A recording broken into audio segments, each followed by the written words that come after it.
You're listening to Let Me Speak to a Manager with Frank Cava and Ian Matthews. What a crock of shit. Yeah, that was hot mic, Sam. It's 30 minutes away. I'll be there in 10. Do it live! I'll write it and we'll do it live!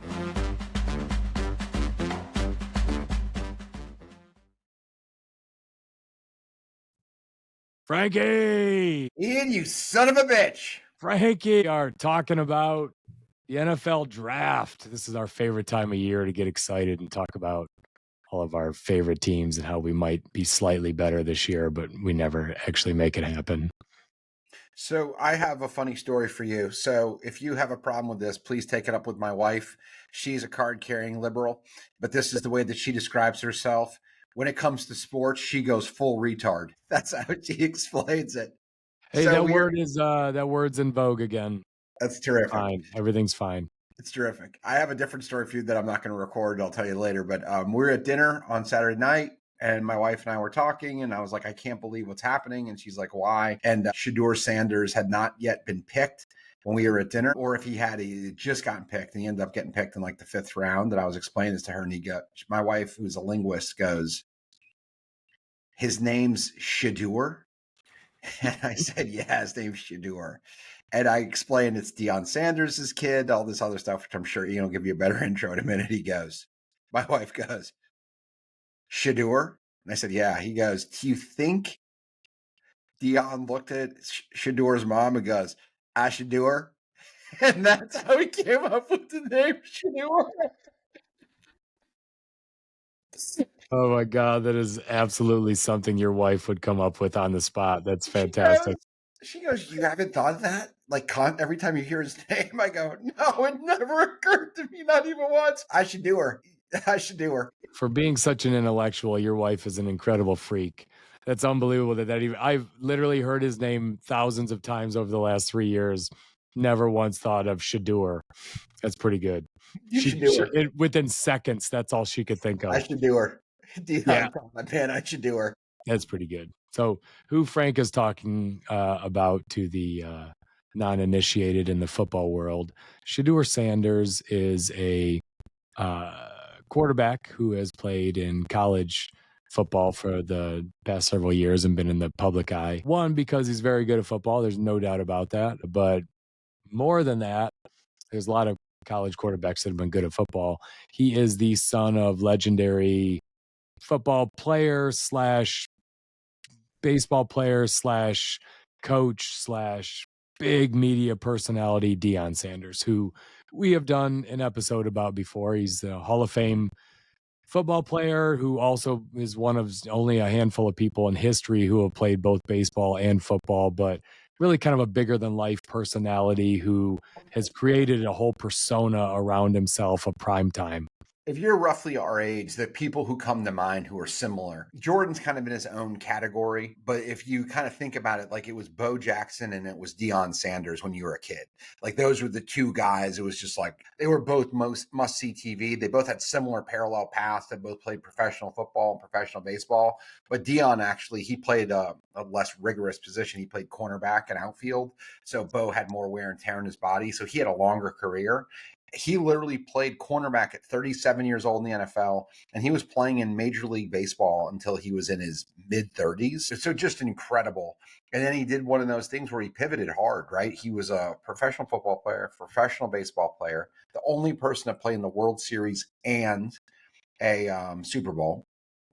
In addition to that, Ewan's kind of alluding to media personality. He's really highly regarded on multiple networks. He was NFL Network, one of their first hires, CBS, their really popular show. And now he's moved to coaching and he does media with commercials. Like he's got a huge image. Yep. So I think we've stated enough of that. His superstar father, big media personality, very good football player, Shedeur is. How good? Very good. So who? Shedeur? Shedeur. Shedeur.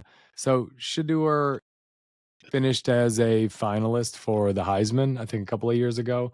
This past year, he had a really great year. So he had a 74% completion percentage, threw for 4,000 yards, 37 touchdowns, and only 10 interceptions. And he did it on a team, Colorado, that has traditionally been incredibly lousy. And now his father is the coach and has really upgraded the talent, but it still isn't a roster that is nearly as competitive as some of the best in the country, especially around the offensive line, which is important to a college quarterback. Shedeur, outside of throwing for all those yards, also broke all kinds of records for getting sacked. And, that's maybe one of the knocks on him is that he holds the ball too long. But the other side of that, he's very courageous. He's a tough kid that is not afraid to hold the ball to help his receivers get open. So a lot of leadership, helped turn it around.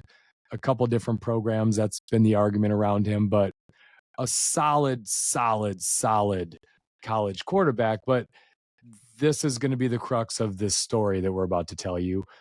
Very solid, not considered an all-time talent. So he was rated an 88.1, which was but this is by talent scouts and things of that nature, which is sort of mid-level starter potential.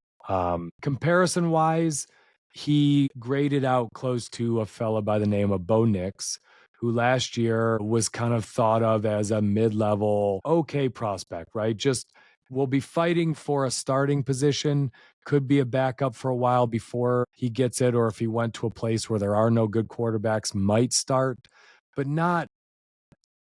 he didn't really have the accolades of an all-timer.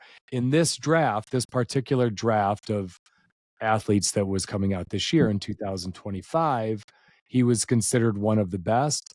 But if you were to put him into some historical drafts where there were a lot of great players, he wouldn't have been thought of as anything more than a second or third round pick and kind of a flyer of could start, but likely going to be a backup for a while. Is that fair, Frank, and an explanation of his background? Yeah, I think that's a good explanation from his on the field stuff, but I think there's something that before we really get into this, we've pivoted in the world of college athletics. And what the pivot has been is now it really has a lot to do with eyeballs, and your statistics and how much you throw the ball matter, right? Caitlin Clark can hit an incredible 3-pointer, but she's a lot more valuable because of all the eyeballs and the people who follow her. Shedeur Sanders was in the top 5, not as quarterbacks, from NIL money. He drove around campus in a Rolls Royce. He made $6.2 million, according to the reports that I saw last year, as a quarterback. They've already retired his number 2 jersey for the Buffaloes. So he's one of these guys because of the era we live in and how important, like nobody wants to do anything anymore from a work standpoint. Like almost nobody wants to work in a factory or do manual labor. But 57% of people under the age of 25 and younger want to be an influencer. So if you're a really good influencer, and he is, you get a big head because you are the star of your own story. And because of that, he was rewarded. That's how the college system works. Like, I need you to be a superstar. You need to show up with charisma and pizzazz. And if you do that, you'll make a ton of money. You'll make more money than most people make in the entirety of their career. Drive an awesome car. You're the big man on campus. So that is who we had going into the draft. Like, okay, the statistics are telling me one thing, the scouts are telling me one thing, but I've been gassed up for the last 5 years because, like, I'm getting $6 million a year. Not bad as a 22-year-old. Yeah, as a college athlete, also, no one went to Colorado games. No one bought Colorado jerseys. No one spent any money in that program. It was a dying football program. They were thinking about dropping down a level. It was so poor. And it was a once proud, right? And I think it was 1990. They won a national championship, at least a share of it. So this is a program that used to be great, has been lousy for a long time. And he brought a lot of money into the program. And let's go even deeper than that. Before they went to Colorado, they went to Jackson State. One of our buddies wears a Jackson State hat. Like, Jackson State's claim to fame is the following. Walter Payton went there. They're a HBSU, all right, historically black college. In addition, their facilities are so bad. While they were there, Deion literally lost 3 of his toes. He had some kind of an episode, and their facilities were. He was at a D1 facility. He Yeah. still had 10 toes. So like they actually brought them Better drum line than football team. 100%, and they brought them to national relevance. So it's hard. Like where does the line stop? Like I'm being applauded for these things. I am great. So in this year, which is considered a weak quarterback class, Shedeur Sanders was expected to go in the top 5-10. Definitely a first rounder. It was largely thought that someone would trade up into the round early to get him before someone else did because there weren't a lot of good quarterback prospects. And so if there's only a handful that have a chance of starting, usually the 5 or 6 teams with lousy quarterbacks start getting desperate and aggressive and making trades to go after it. That's how it works historically.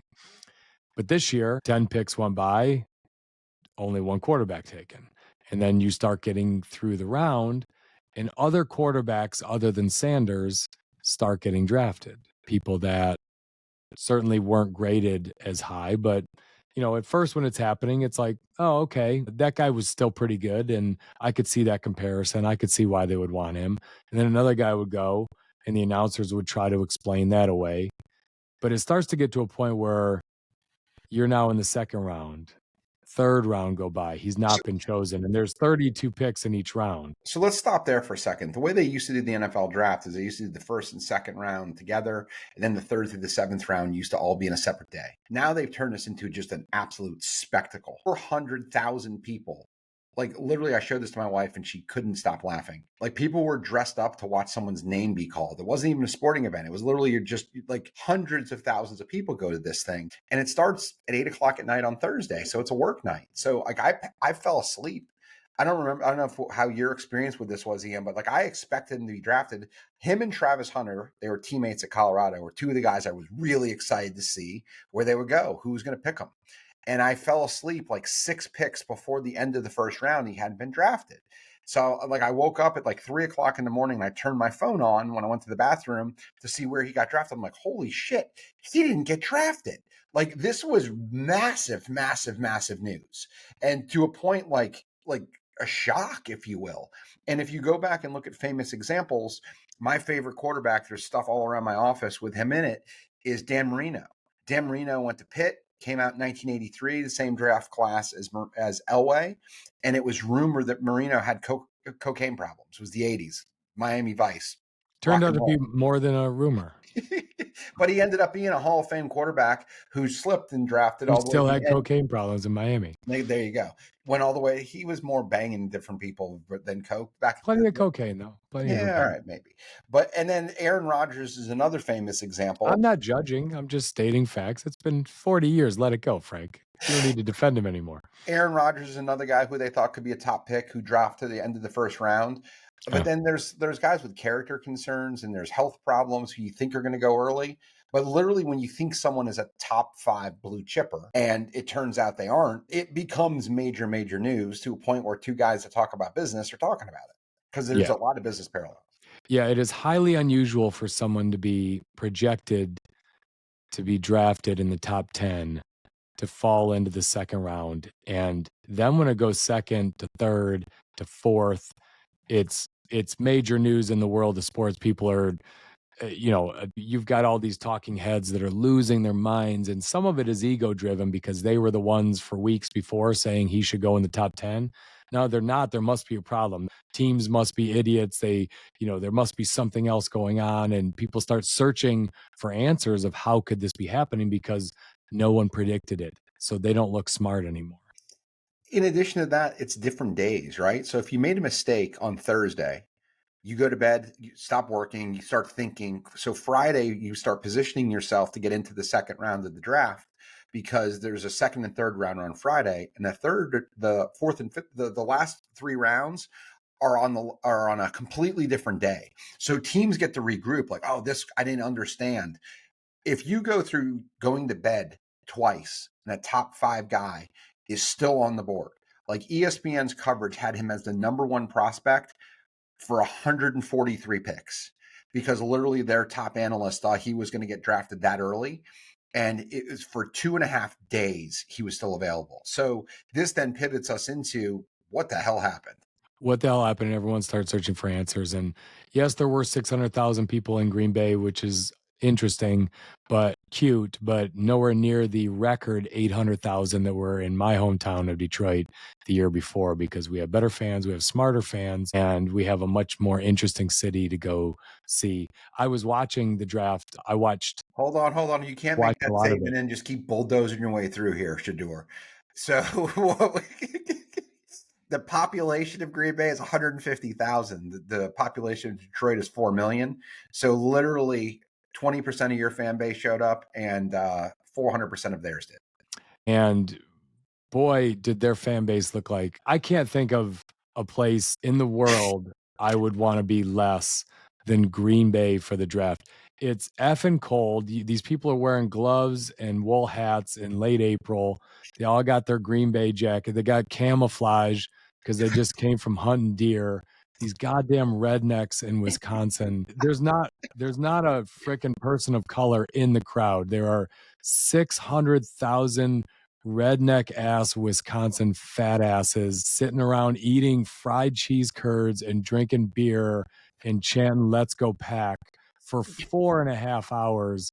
You couldn't pay me $100,000 to spend a day of my life with those goddamn ignorant morons. It was every time they showed the crowd, it made me sick. They are the worst people on the planet.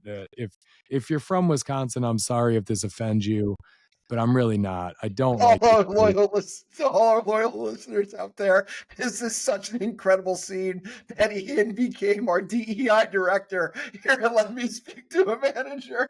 Let me tell you something. There was absolutely no diversity. Like when you looked at those 800,000 fans in Detroit, it was a diverse group of people. We are a melting pot. We get along. None of that in Wisconsin, and they still vote Democrat. I don't understand it. It doesn't make sense to me.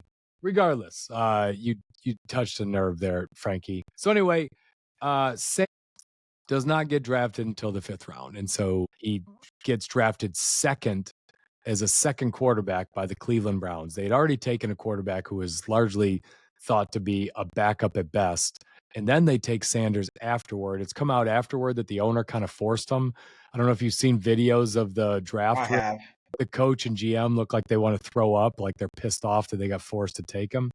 But everyone wants to know why. It must be something, right? Like some people are saying, that Sanders somehow is a victim, but things start to then kind of trickle out of how Sanders handled the draft process. And there have been a number of articles written. ESPN wrote a couple of good ones about Sanders' arrogance with certain teams there's a whole. So when you go through this draft process, not only do you have to throw footballs and bench press and do all kinds of things for them, which he didn't even go to. He skipped all of that. He said, my numbers speak for themselves. There's a Senior Bowl where, people that are prospects, they go and they play. And usually quarterbacks play in that so that they can kind of showcase their ability to work with a team and lead and do all those things. He skipped that, which is not unusual for like the top of the top to skip some of that stuff. But there's also an interview process. You make visits. Every team can have 30 prospects come visit, their top 30. They can invite them in, and it's all day, you spend where they might work you out a little, but a lot of it is with a screen and a whiteboard. And they're not doing that with D tackles, but especially with quarterbacks, they're saying, okay, break down this play. How would you handle this? Who's your hot read? Who's your blah, blah, blah, blah, blah. But apparently there were several teams where Sanders, the guess now is that he intentionally tanked them. If the stories are true on how he behaved, I can't see that as anything other than intentionally tanking. He had headphones on in one of the conversations and had them around his neck and still had the music playing, didn't take the time to turn it off. In another one, a team, and this is a standard thing that people do, they take one of your worst plays and they put it up there and they say, critique yourself. How would you do this different? What was your read? How did you make the read wrong? Would you have checked out of this play? And I guess Sanders reportedly kind of said, I don't really have much to say about this. I wouldn't do anything different. And when they pressed him on it, he said, maybe it looks like we're not a good fit. Pretty much saying, I Don't don't want draft me. don't draft me. Right. And so there was a lot of this arrogance around his interviews of, you need me more than I need you. I'm going to turn he was quoted as saying, don't draft me if you don't want your franchise to be turned around. And more than that, going back months, it's now kind of being brought back to life that Deion Sanders was very vocal about saying, we're in control of this process, and there are some teams that we will not play for. This is not going to go the way the NFL thinks it's going to go. We're dictating terms, all kinds of real arrogance. And I think, Frankie, it's worth us talking for a second about this of his dad. And his dad is this big media personality who is making a lot of statements about we're in control. This is exactly how he did it back in the late 80s when he was a player. But it's important to note that Deion was a much better prospect than his son is. His son may be coveted in this draft as a quarterback, but as a historical quarterback, the comps for him are not Hall of Fame players, right? If you go back and look, I don't even think Sanders would be in the top 100 all-time graded NFL prospects. Whereas in Deion Sanders, his father was the number one graded cornerback prospect of all time. He was elite at everything, broke records for speed in the combine, had played for Florida State at a time where he was playing Miami once a year, Florida once a year, when that meant something. When Miami was putting guys like Michael Irvin in the NFL and he was covering him one-on-one, he had tape, he had everything you wanted. So Deion was incredibly coveted, and he made it known that way. There's a couple of famous stories where he was invited to New York and Detroit to work out, and he said, I'm not going there. And then people said, why? And he said, because by the time it gets to their pick, I'll be long gone. And he's told that story a million times. Like, Deion did sort of dictate terms when he went through the NFL draft process, and he thought he was going to do the same with his son, but there was a very big difference in talent. So there's a lot there to unpack, and the things that I'll go into that I think are this. So in the end, the NFL draft is a job interview. Nobody who's listening to this podcast, my guess, is talented enough to actually get drafted into a major sport. But all of us can relate to getting hired. So there's a couple of different things that you look at when you're trying to go through the hiring process. If you're really a good employee and you're somebody who has the ability to choose, you pick and you choose. But the last thing you do is you don't alienate anybody. So I remember going into, we've told this story before, nobody puts the ass on asphalt like Frank Cavo was Ian's line. I interviewed for a couple of companies that I knew I didn't want to go work at the kind of practice, but I was humble. I wrote them thank you cards. I did all of that stuff because that's the stuff you're supposed to do to build relationships. And you never know where this stuff is going to go. What I think was missed here is it's kind of critical. And I'll start with this. Who you are as a parent or as an employee is not necessarily who your children are or who it is that you're managing. And you have to be very specific about your skill set versus the skill sets of others. And if you project yourself onto others, especially through management or parenting, it sets people up for a ton of failure. So I think there's a lot here. There's society is rewarding people to be influencers, but then they're asking you to be humble. Those are two very different things. In addition to that, the father is really, really talented and had a different experience, but wasn't open-minded enough, in my opinion. I think there was a massive mistake to say, hey, maybe you should take your foot off the gas a little bit. And to be completely honest with you, he had two high-end prospects on his team. One went second overall. So his advice was 50% right, which is a pretty good stick rate, but he missed drastically with his son. And I don't know where the wiring started, if it started with his name or the mom who he had to do, but it came all the way around the draft day, and it came to this point where it boiled up, and it was somebody who people didn't look at as an asset. They looked at as a liability. And when you put a team together, it isn't always the most talented people in an office or On a team, it's the people who are willing to do things that other people don't. As a collective, do we make a better group than a bunch of individuals? And that's what building a company is. It's what building a team is. It's building a podcast. I mean, look at how often I have to pick Ian up. So if you think of it from that perspective, like that's what this all comes down to is what's your job and then how do you fit with others? I think you're really cute with those little jabs, don't you? You amuse yourself. I see you smiling to yourself over there as you slip those in. Um, Hey, I made uh, fun of myself too. The acid asphalt is one of your favorites. there's a bit of Icarus in this, right? Tons. There's Icarus, the story from Greek mythology. The gods gave him a set of wings and Flew told too him to be close to the careful not to fly too high. And Icarus didn't listen to them and flew too close to the sun, burned his wings, and fell to his death. There's a little bit of that. There's also some Schadenfreude in this. Do you know what Schadenfreude is, Frank? No, Ian, I do It's not. a German word Yeah, that I do. that relates to, we don't have this word in the English dictionary. Schadenfreude is the glee that we get when we see others suffering. And Schadenfreude usually is heightened when someone has a lot of hubris. So we like to root for a Johnny Manziel to fall, right? And if we're keeping football terms, we usually root for the people that are very arrogant when they fall. Like right now, anytime Donald Trump does anything wrong, Democrats are going to be rightfully gloating because Trump is, so overconfident on everything he says that when anything doesn't work, anyone who's rooting against Donald Trump is going to love it. That's Schadenfreude.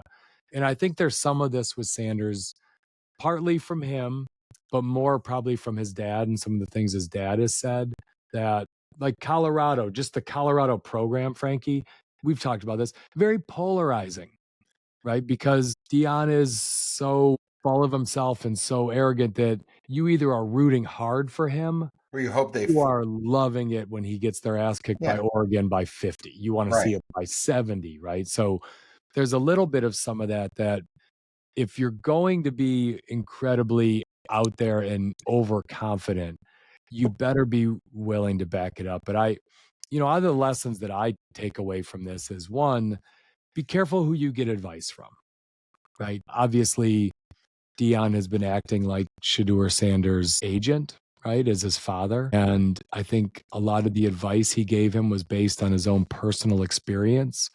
And that, I think, this translates to management. A lot of times managers will give you advice based on their strengths, based on their skill set, right? I've told this story at least a dozen times on this podcast alone. It reminds me of that poor kid that I still feel bad about who told me he was nervous to present at the annual meeting. And I told him to open with a joke because that's my skill set. I can be funny in front of a group and I can do it kind of on a whim. That wasn't his skill set. I made his life horrible for days until I saw him. He was like in a sweat and he's like, I can't think of a joke. And I was like, man, that was terrible advice. Just tell people you're nervous, or something else. And he did that and everyone loved him. But you got to be careful who you get advice from because they are giving you advice and it might be really well intentioned. This is his father. It might be really well intentioned, but it's based on what they know, their skill set, their experience, their strengths. So I'm going to pivot to two things. Several weeks ago, we did an episode on Jamie Dimon and his rant. And I actually think Shedeur Sanders and Jamie Dimon's rant are incredibly well linked. So if you don't remember this, and we talked about it here, but I also talked about it with my company. It was Jamie Dimon was quoted or was recorded at like a town hall. And there is an episode, it's 2 or 3 back that you can listen to if you missed it. But what he talked about is he closes the entire rant with this. He calls it semi-disease shit. And what he got to was the culture of being distracted, not being respectful, talking behind people's backs, doing all these other things. And what he said is, we live in a free country, and if you don't want to work here, don't work here. And I don't have to have you work here because most states are at-will states, so they don't have to employ you. So what does this all mean in English? If you are going to be a semi-diseased person or have those types of traits, you're better off building a team or a structure without them. Deion Sanders' son was ultimately drafted by the Cleveland Browns. The Cleveland Browns are notorious for being the worst job in the NFL to be a quarterback. Oh, God. Yes. It's the worst. It is the absolute worst job. They have had more quarterbacks in the last 25 years than anybody. Bears and Browns. Bears and Browns. You don't want to go to either place. But the Browns are worse. Yeah. And like they are just god awful. So now he didn't only overplay his hand, he ended up in an entirely crap situation. And I think he's there because of the semi-disease shit that followed him. If you are a prima donna and you are incredibly great, people will look the other way. But at some point, what will happen is people will stop giving you the grace because your skill set fades or your head gets too big. This has happened over and over and over in businesses. It has happened over and over and over in sports. So how is this relatable to all of us that don't have a 95-mile-an-hour fastball or can't throw a football 60 yards? Know your spot. Know who you are. Know what your skills are. Have the humility to fit in. Listen to the right advice, but pick the right advice for yourself. Famously, there was an interview with Warren Buffett, and he said, "Who gave you the best advice?" And he told advice that his dad and Ben Graham had both given him. And he goes, actually, that was both pretty bad advice because it wasn't advice for me. It was advice for them.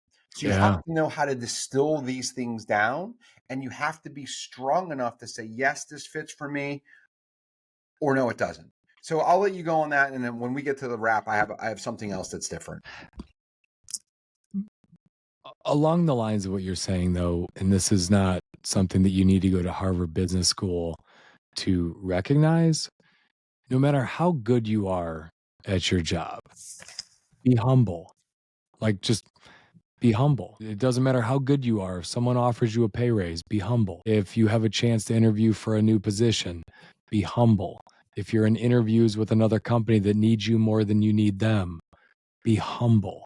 Right? There are egos involved in business, and there are egos involved with all 32 NFL teams. And Sanders clearly acted like a person who was needed more than he needed them and insulted a lot of egos. And even if on top of that, people talk.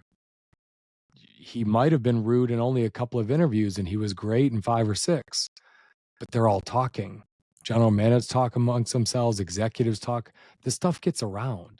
How you're behaving, how you do things, and people talk, especially within industries. I almost all of my clients are in home building, Frankie. Oh my God, home building executives just bounce from company to company within the same industry.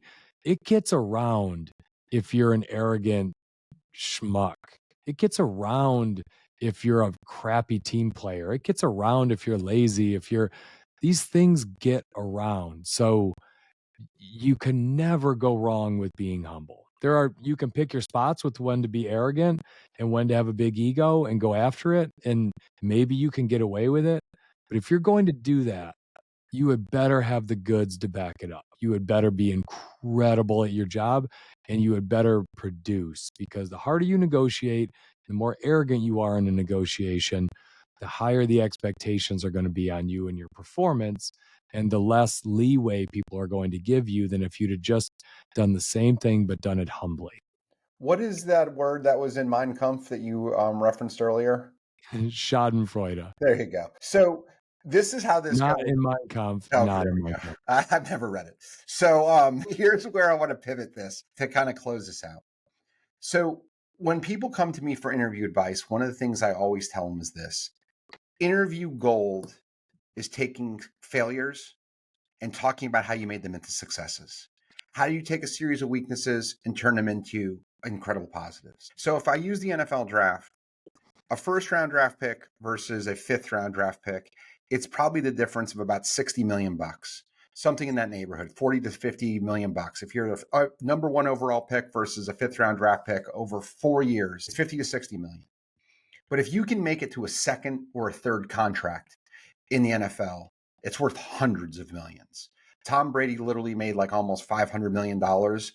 Patrick Mahomes signed a contract for just under $500 million for 10 years. So where you enter does not necessarily dictate where you go or what is your future. The other piece of this that is really interesting, and I think maybe the first positive sign, he got pranked. Shedeur.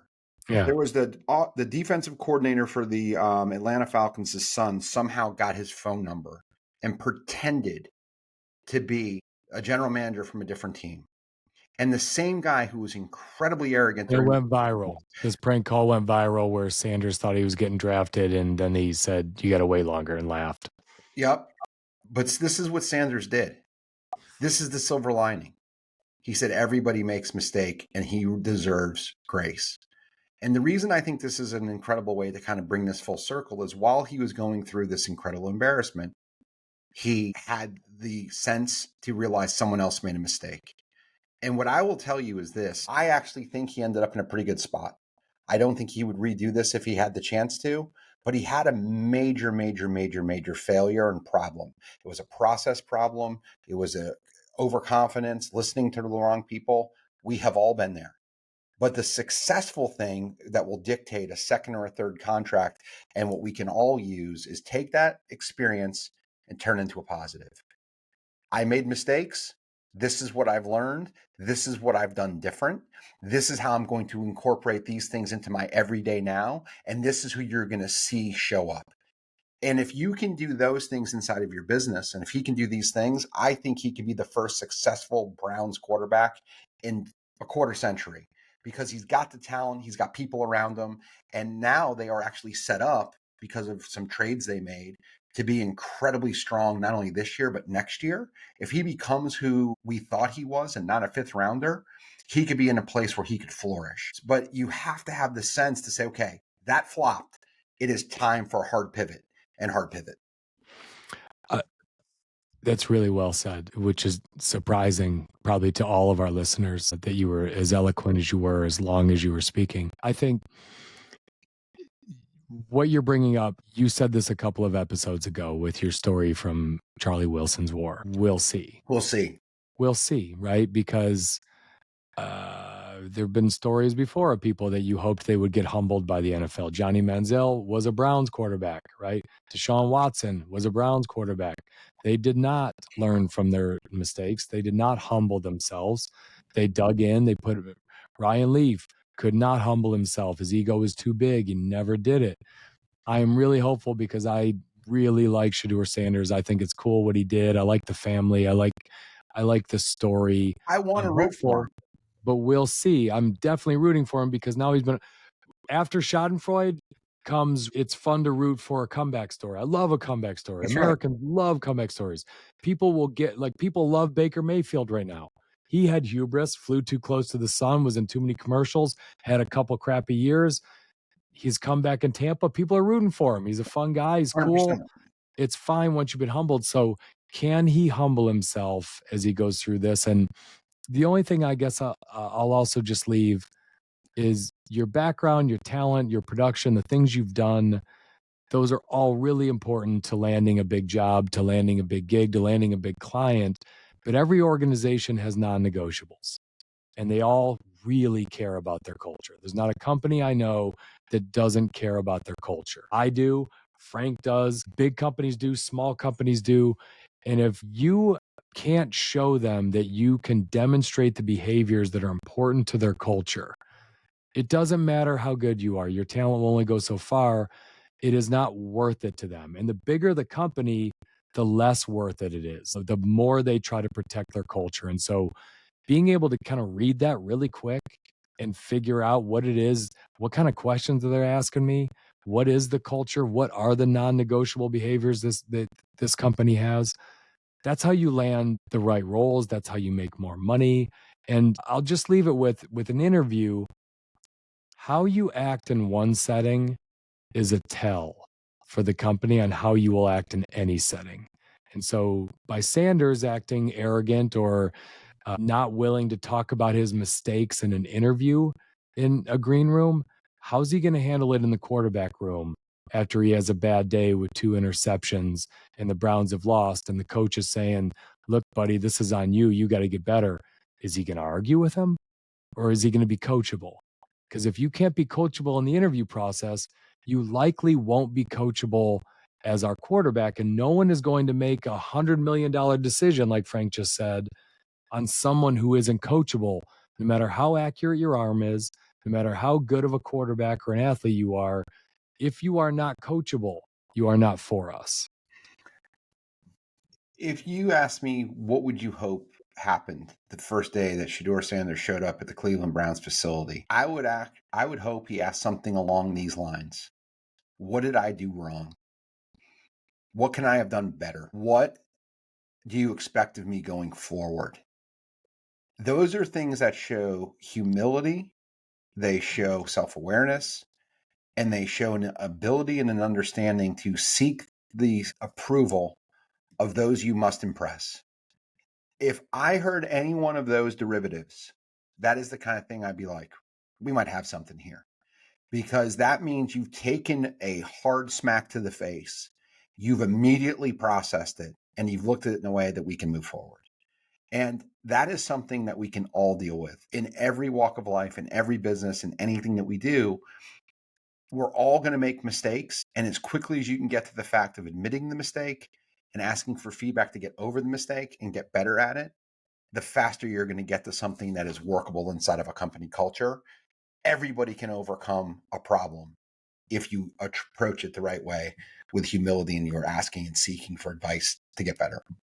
And no one understands humility better than Ian Matthews and Frank Cava. I mean, you are listening to talk about don't get advice from people that aren't good at certain things. Here's Frank and I talking about humility when Frank's got his own private chef and guys coming over to fit him for shirts and a friggin' athletic trainer that shows up every morning to drink coffee with him and work out with him. So really listen to us when it comes to humility. There's no doubt about it. But hey, what I will ask you, dear listeners, is Yes, don't forget. I'm the shit talker. Total shit talker. You should take a page out of my book and drop some of that hubris, Frankie. For all of our loyal listeners, any new ones, don't forget to give us that good rating. By the way, Frankie, we got a new review on Apple Podcasts. We're very excited about it. I'm going to read it right now because I'm so excited. This podcast is for leaders and climbers. These guys are great.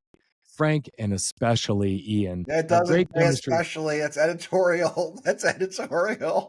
Okay, Frank and Ian have great chemistry, and they provide scenarios and real-life examples that are good for leaders and those looking to grow. Doesn't really matter what business you're in.